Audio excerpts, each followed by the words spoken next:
이같이 하라 하시니라. 오늘 이 말씀은 우리가 잘 아는 선한 사마리아인의 비유의 말씀입니다. 이 비유의 배경은 어느 한 율법학자가 던진 질문에서 시작합니다. 이 율법사는요, 예수를 시험하려고 어떻게 해야 영생을 얻을 수 있느냐고 25절에 묻습니다. 예수님께서 이 사람의 마음을 읽으시고 그러면 성경에 어떻게 되어 있느냐 물으니까 성경에 하나님 사랑하고 이웃 사랑으로 되어 있습니다. 이렇게 대답합니다. 그래? 그러면 맞다. 네가 가서 그 사랑을 실천해라. 그러면 영생을 얻을 것이다. 이렇게 말씀합니다. 이 율법사는요, 예수님이 자신의 생각대로 넘어오지 않으니까 좀 당황합니다. 그래서 자기를 옳게 보이려고 질문하는 것이 오늘의 질문입니다. 따라서 오늘 본문을 통해서 율법사의 이웃은 누구인지, 또 예수님께서 율법사에게 말씀하신 이웃은 누구인지, 그리고 오늘 우리의 이웃은 누구인지를 생각해 보도록 하겠습니다. 그럼 이 율법사의 이웃이 누구인지 보겠습니다. 29절 읽겠습니다. 시작. 그 사람이 자기를 옳게 보이려고 예수님께 여짜오되 그러면 내 이웃이 누구니까? 하나님은 한 분밖에 없으니까 하나님 사랑하라는 거는 우리가 고민할 필요가 없을 것 같아요. 그런데 이웃을 사랑하려면 내 이웃이 누군지 알아야 하나님의 뜻에 맞게 사랑할 수 있겠다 생각한 겁니다. 그런데 율법사라는 게 누굽니까? 유대 백성들, 특별히 바리새인들을 가르치는 선생이 바로 율법사입니다. 그러니까 율법 전문가죠. 그런데 이 율법사가 내 이웃이 누굽니까? 라고 예수님께 질문합니다. 이 배경은 뭐냐면 정말 내 이웃이 누구인지 알고 싶어서 질문한 것이 아니에요. 이 질문을 통해서 자기를 옳게 보이려고 질문했다는 겁니다. 사실 예수님은요, 그가 왜 질문했는지 그 속내를 다 알고 계셨습니다. 그렇지만 그런 내색을 하지 아니하시고 진지하게 대답을 해주신 내용이 바로 선한 사마리아인의 비유의 내용입니다. 예수님께서는 이렇게 내 이웃이 누구인지 가르쳐 주시려는 이유는 뭐냐면 이 율법사가 알고 있는 이웃과 하나님께서 말씀하신 이웃이 다르기 때문이에요. 다시 말해서 율법사가 생각하는 이웃은 하나님이 말씀하신 이웃과 전혀 다르다는 겁니다. 이처럼 이 율법사를 통해서 유대인 전부가 성경과는 다르게 이웃을 생각하고 있었다라는 거예요. 그럼 그들이 이웃이라고 생각한 그 이웃이 누군지 한번 보겠습니다. 산상수훈에 보면요, 예수님께서는 여지껏 유대인들에게 하나님께서 말씀하신 것과는 다르게 알고 있는 그들을 고쳐주시는 장면이 나옵니다. 그 중에 하나가 이웃에 관한 건데 마태복음 5장 43절에 보면 예수님께서 이렇게 말씀합니다. 또 내 이웃을 사랑하고 내 원수를 미워하라 하였다는 것을 너희가 들었다. 이 말은 뭐예요? 너희가 들은 것이 바르게 배워오지는 못했다라는 것을 지적하는 말씀인 거예요. 왜냐하면 유대인들은요, 이웃하고 원수하고 구별했습니다. 그래서 이웃은 사랑하고 원수는 미워해도 된다고 생각한 거예요. 그런데 예수님께서는요, 마태복음 5장 44절에 이렇게 고쳐주십니다. 나는 너에게 이르노니 너희 원수를 사랑하며 너희를 핍박하는 자를 위하여 기도하라. 다르죠? 이 말씀이 무슨 뜻입니까? 쉽게 말하면 사랑할 자와 미워할 자를 구별하지 말라는 거예요. 또한 사랑할 대상에 원수와 핍박하는 자까지도 포함시키라는 말씀입니다. 그런데 유대인들은 이웃을 누구라고 생각했는지 예수님께서 이어서 하신 대답을 보면 그 답을 얻을 수 있는데 한번 읽어보겠습니다. 마태복음 5장 46절 47절입니다. 시작. 너희가 너희를 사랑하는 자를 사랑하면 무슨 상관이 있으리요? 그대로 이같이 하느냐? 또 너희 형제에게 원하는 남자가 것이 무엇이냐? 너희들도 이같이 하느니라. 그러니까 유대인들은요, 자기 형제들만 사랑하고 분명한 것은 자신들이 원수와 자신들을 핍박하는 사람들은 절대로 이웃이라고 생각하지 않았다는 겁니다. 그런데 이것은요, 세리와 이방인들도 하는 거라는 거예요. 이 말씀에서 알 수 있듯이 유대인들이 생각하는 이웃이 누구입니까?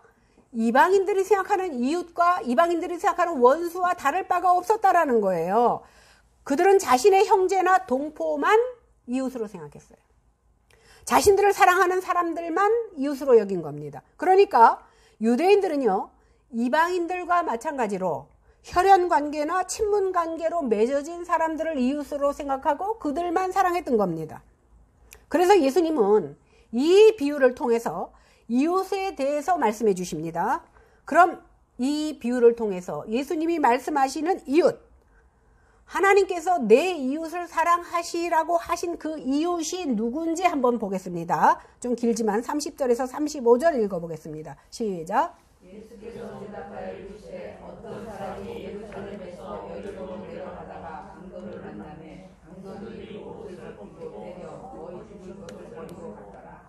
마침 한 제사장이 그 길로 내려가다가 그를 보고 피하여 지나가고 또 이와 같이 한 레위인도 그곳에 이르러 그를 보고 피하여 지나가되 어떤 사마리아 사람은 여행하는 중 거기 이르러 그를 보고 불쌍히 여겨 가까이 가서 기름과 포도주를 그 상처에 붓고 땀에 자기 짐승에 태워 주막으로 데리고 가서 돌보아주니라. 그 이튿날 그가 주막주인에게 데나리온 불을 내어주며 이르되 이 사람을 돌보아주라. 비용이 더 들면 내가 돌아올 때 갚으리라 하였으니. 이것이 예수님께서 율법사에게 이웃에 대해 설명하시는 내용입니다. 이 비유는요, 예수님을 믿지 않는 사람, 또 예수를 막 믿은 사람들에도 많이 알고 있는 비유입니다. 그런데 동시에 이 비유는 가장 많이 오용되고 가장 잘못 해석해 온 부분 중에 하나입니다. 이 비유를 아주 이상하게 해석한 전형적인 모습 한 가지 예를 한번 들어보면요. 성지순례 갔다 오신 분들은 알겠지만 예루살렘에서 여리고로 내려가려면 제가 갔을 때는 80년대인데 흙길로 해서 막 언덕길을 내려갔던 기억이 있습니다. 예루살렘은 해발 800m 되는 성읍입니다. 이 성읍에는 하나님의 성전이 있습니다. 그런데 여리고라는 동네는 요단강 가까이에 있는 아주 아래로 내려가는 성읍입니다. 그런데 여기는 해발 마이너스 250m예요. 그러니까 합이 얼마예요? 1050m나 되는 곳이니까 1000m 이상을 내려가야만 여리고로 갈 수 있습니다. 이 사실을 이용해서 많은 사람들이 어떻게 해석하냐 하면 하나님이 백성이 세상으로 내려가면 사탄과 그의 부하들의 공격을 받는다. 그래서 사람들은 죄로 인해서 여러 가지 어려움을 만나고 거의 죽게 된다. 하지만 사람은 율법과 선지자로 인해서 구원을 받지 못하기 때문에 예수님께서 오셔서 성령과 피로써 상처를 치료하고 죽게 된 사람을 살려주셨다. 즉 그리스도의 육체를 희생하시고 그를 주막으로 데리고 갔는데 그 주막이 교회다. 그리고 그 두 데나리온은 사랑하는 두 가지 계명인데 하나는 하나님 사랑이고 이웃 사랑이다. 내가 돌아올 때 돈을 더 주겠다 하는 말은 예수님의 부활을 상징한다. 이렇게 많이 해석합니다. 정말 그럴듯하죠. 이런 식으로 성경을 알레고릭하게 해석하는 사람들이 수없이 많습니다. 사실 이런 해석을 들어보면 정말 더 공감도 가고 예수님을 집어넣어서 해석하니까 우리가 더 심오한 진리를 깨닫는 것만 같습니다. 그래서 매우 거룩하게 들리기까지 합니다. 그런데 성경 말씀을 이렇게 어거지로 예수님과 연관시켜서 이해하는 것은 잘못된 해석입니다. 이런 류의 해석이 옳지 못하다라는 것은 예수님께서 하신 말씀을 잘 읽어보면 드러납니다. 옛날이나 지금이나요, 사람들이 살기가 어려워지면 해서는 안 된 일을 하게 됩니다. 뭐냐 하면 내가 먹고 살려고 남의 것을 도둑질합니다. 도둑질은요, 남의 것만 훔쳐오면 되는데 더해서 강도질까지 합니다. 강도는 어떻게 해요? 그것을 뺏기 위해서 그 사람을 해하기까지 하고 물건을 빼앗아가는 겁니다. 어떤 사람이요, 예루살렘에서 여리고로 내려가고 있었습니다. 목적지는 약 30km 정도 돼요. 그러니까 제가 여기서 간다면 아마 양재 정도 되는 것 같아요. 옛날 길은 지금하고 달라서 매우 험합니다. 도착하려면 쉬지 않고 부지런히 걸어야 아마 6-7시간 이 정도 걸릴 것 같아요. 그런데 그 길은요, 좁고 으슥한 산길도 있고 사람이 살지 않는 광야 같은 곳이기 때문에 바위도 많이 있습니다. 그래서 바위 뒤에 강도들이 숨었다가 지나가는 사람들에게 강도짓을 하는 일이 번번이 일어났다고 합니다.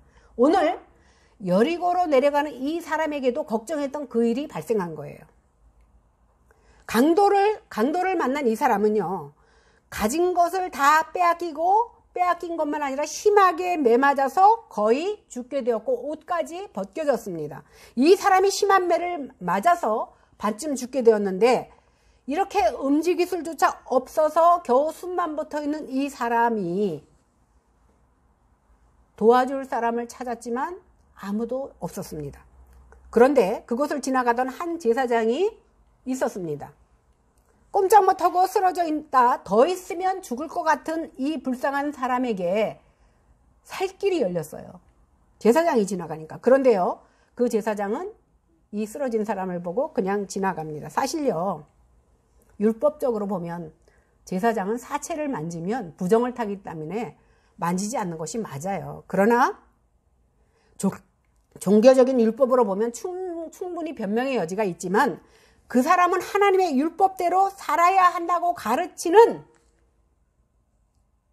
제사장입니다.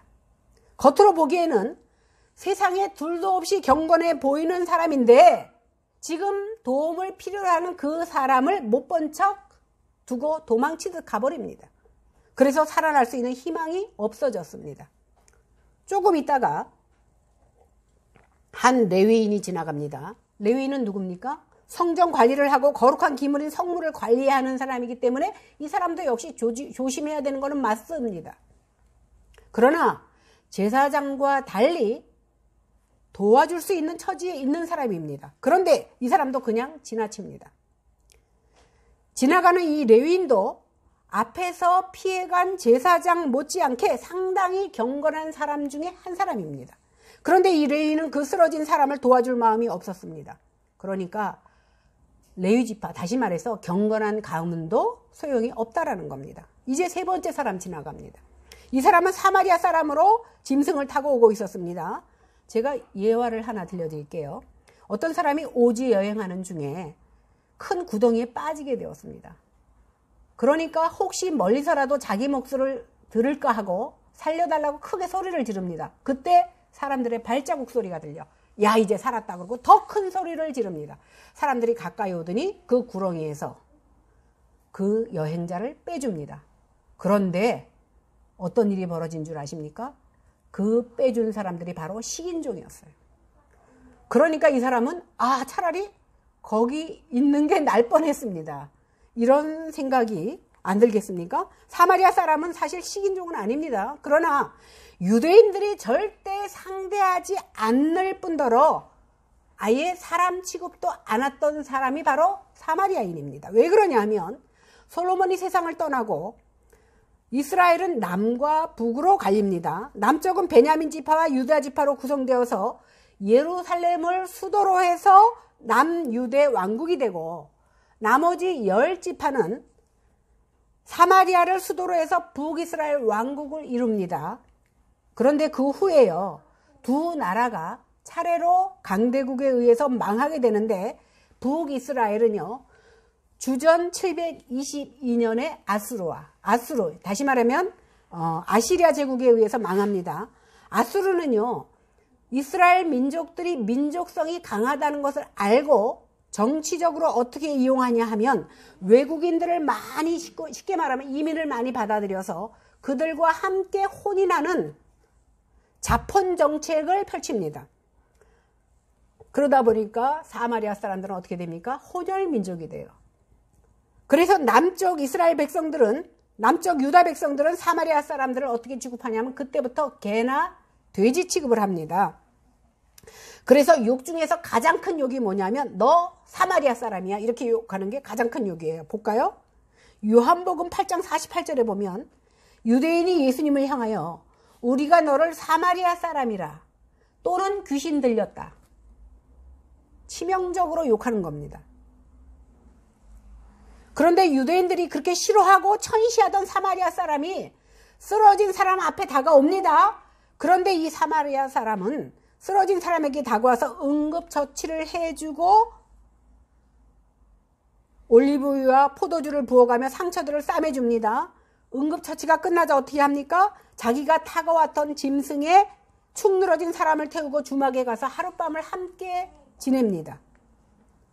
다음날 사마리아인은 다른 곳으로 떠나야 되기 때문에 그 숙소 주인에게 2데나리온을 주며 부탁합니다.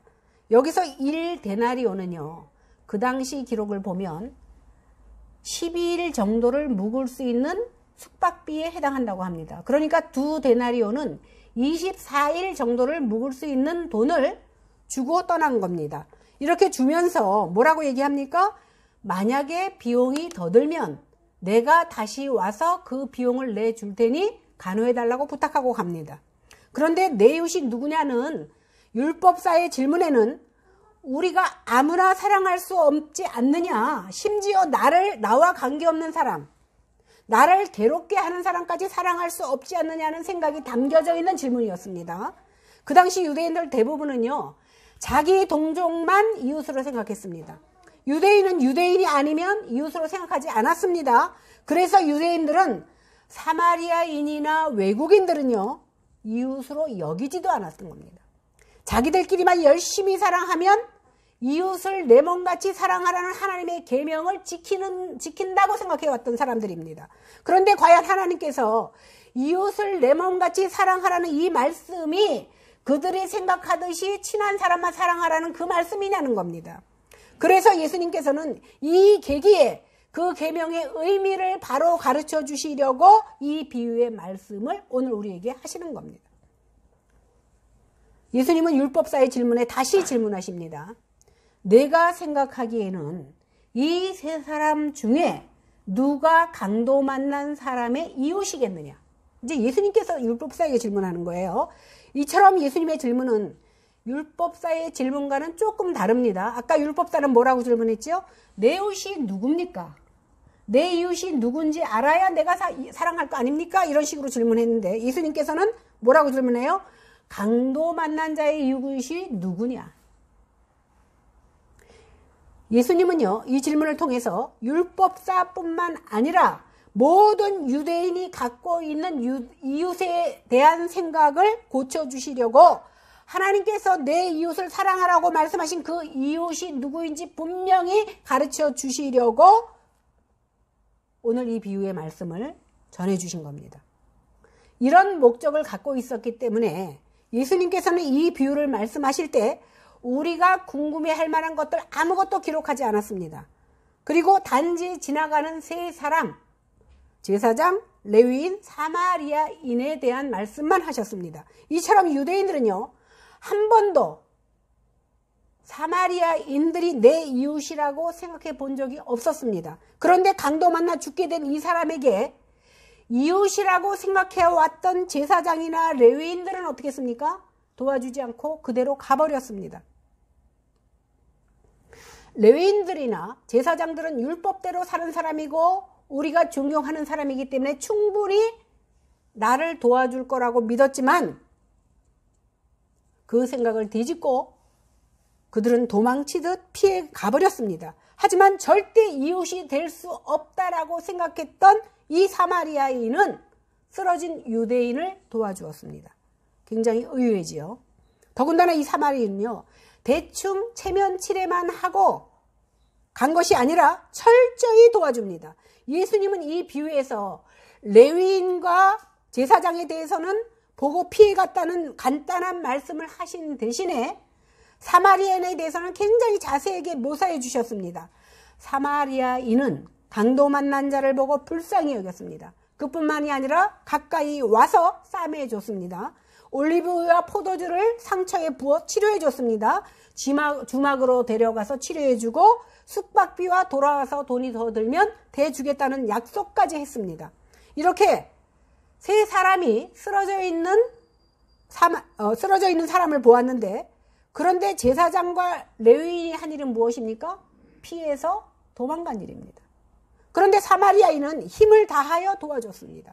이렇게 예수님은 공경에 처해서 생명이 위급한 자를 구해준 일을 하나하나 나열해서 우리에게 알려주셨습니다. 강조하느라 그런 거 아닙니다. 제사장과 레위인, 그리고 사마리아인의 행동을 비교해서 설명해 주시려고 자세하게 기록해 놓은 겁니다. 그러면 36절, 37절을 한번 읽어보겠습니다. 시작. 내 생각에는 이 세 사람 중에 누가 강도 만난 자의 이웃이 되겠느냐. 이르되 자비를 베푼 자니이다. 예수께서 이르시되 가서 너도 이와 같이 하라 하시니라. 이제 예수님은 이 율법사에게 이 세 사람 중에 누가 강도 만난 자의 이웃이 되겠느냐 이렇게 물으십니다. 예수님께서 자기 물음에 대답해 주셨는데 예수님이 이렇게 되물으시니까 율법사가 할 말이 궁색해졌습니다. 제사장인지 레위인인지 사마리아인인지 이렇게 대답해야 되잖아요. 그런데 너무나 뻔한 대답을 아주 부자연스럽게 대답하는 모습을 우리는 볼 수 있습니다. 사마리아인입니다. 이렇게 말하지 않고 뭐라고 그래요? 자비를 베푼 자입니다. 이렇게 대답합니다. 사마리아인이라는 그 표현조차 하기 싫었던 유대인은 어쨌든 이 대답을 원어로 보면 무슨 말이냐면 그에게 긍휼을 베푼 자입니다. 이렇게 해석됩니다. 사람의 마음속에는요. 긍휼한 마음이나 자비로운 마음을 드는 것 굉장히 귀한 일입니다. 그러나 그것을 필요한 사람에게 베풀지 않는다면 그것은 하나님께서 원하시는 것이 아니라는 겁니다. 이처럼 예수님께서 비유해서 말씀하셨듯이 내 이웃이 누구냐 이렇게 물어본 것이 아닙니다. 누가 강도 만난 자의 이웃이냐 이렇게 물어보신 겁니다. 따라서 오늘 우리의 이웃이 누구인지를 우리는 생각해 봐야 됩니다. 예수님께서 율법사의 대답을 듣고 가서 너도 이와 같이 하라 이렇게 말씀하십니다. 이 말씀에서 이 비유의 내용의 전체의 목적을 우리는 깨달을 수 있어야 됩니다. 우리말 속담에 보면요. 먼 친척보다 가까운 이웃사촌이 낫다라는 말이 있습니다. 이처럼 우리는요. 내 지근거리에 있는 가깝고 친밀한 사람을 이웃이라고 생각합니다. 그런데 예수님은 그렇게 말씀하시지 않았습니다. 다시 말해서 성경에서 말씀하시는 이웃이란 그것이 아니라는 거예요. 가서 너도 이와 같이 하라는 말씀 속에서 성경에서 말하는 우리의 이웃이 누구인지에 답이 들어가 있습니다. 예수님의 말씀을 정리하면 이렇습니다. 우리가 알아야 할 중요한 사실은 내 이웃은 존재하지 않는다라는 거예요. 이 말은요. 내가 사랑할 이웃이 따로 정해져 있지 않다라는 거예요. 내가 사랑해야 될 이웃이 정해져 있는 것이 아니라 내 도움을 필요로 하는 그 사람이 바로 내 이웃이 된다라는 겁니다. 인맥이나 국적이나 신분이나 종교나 이런 것과 관계없이 나의 도움을 필요로 하는 사람이 있다면 그 사람이 바로 내 이웃이라는 거예요. 그러니까 이웃은 따로 존재하는 것이 아니고 내가 필요한 사람이 아니고 나를 필요로 하는 그 사람이 바로 내 이웃이라는 것을 성경은 얘기하고 있는 겁니다. 그럼 어떻게 이웃입니까? 사마리아인처럼 가서 너도 사마리아인처럼 하라 이 말씀에서 내가 사마리아인처럼 나를 필요로 하는 사람에게 도움을 줄 수 있으면 그 사람이 바로 내 이웃이 된다는 거예요. 그러니까 내가 이웃을 찾는 것이 아닙니다. 따라서 하나님께서 내 이웃을 내 몸과 같이 사랑하라고 하신 이 계명의 의미는요. 정리하면 이렇습니다. 내 도움을 필요로 하는 모든 사람에게 차별 없이 그를 이웃으로 생각하고 그에게 긍휼을 베풀라. 이것이 바로 이웃을 사랑하라고 말씀하시는 하나님의 의도입니다. 내가 먼저 다가가는 것. 그러니까 이웃은요. 그 상대가 누군지 몰라도 돼요. 그 사람이 나와 친하지 않아도 됩니다. 이것이 바로 성경에서 말하는 이웃사랑인 거예요. 그러면 여지껏 우리는 누구를 이웃으로 여겼습니까? 사실 살다 보면요. 절대로 상대하고 싶지 않은 상대가 있을 수 있습니다. 마음의 원수처럼 여기는 사람도 있을 수 있습니다.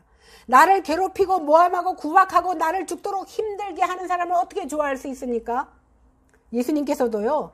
그런 사람 좋아하라고 말하지 않았어요. 그런데 사랑하라고 말씀하셨어요. 무슨 차이냐? 지금 하나님의 말씀을 들어보니까 그런 사람도 내 이웃으로 생각하고 사랑하라는 겁니다.